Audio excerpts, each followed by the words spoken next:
রক্তের ফোঁটা ফাউন্ডেশনের প্রথম প্রতিষ্ঠা বার্ষিকীতে স্বেচ্ছাসেবী মিলন মেলা অনুষ্ঠিত হল দোল্লার নবাবপুরে।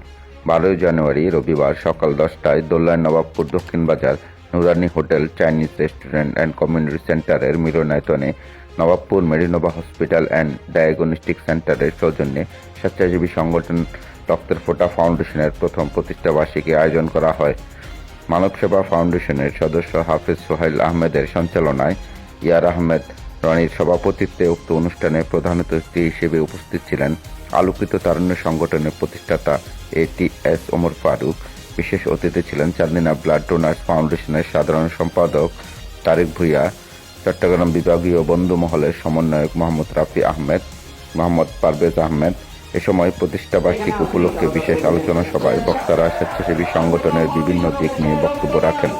অনুষ্ঠানের সার্বিক ব্যবস্থাপনায় ছিলেন রক্তের ফোঁটা ফাউন্ডেশনের প্রতিষ্ঠাতা আরমান আহমেদ, প্রধান পরিচালক গোলাম সামদানি, সহকারী পরিচালক নবাবপুর মেরিনোভা হসপিটালের কর্ণধার বজলুর রহমান বাবুল।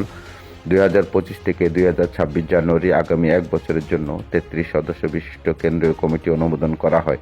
আব্দুল কাদের ইসমাইল ও সভাপতি ও মোহাম্মদ মাহাদি হাসান সাধারণ সম্পাদক মনোনীত হন।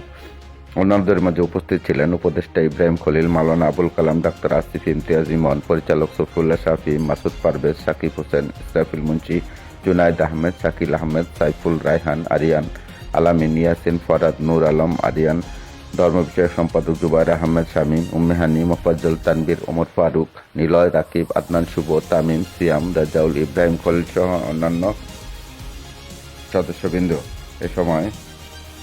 এ সময় কেক কাটার মাধ্যমে প্রথম প্রতিষ্ঠা বার্ষিকী স্মরণীয় করে রাখেন প্রতিষ্ঠানের সদস্যবৃন্দ।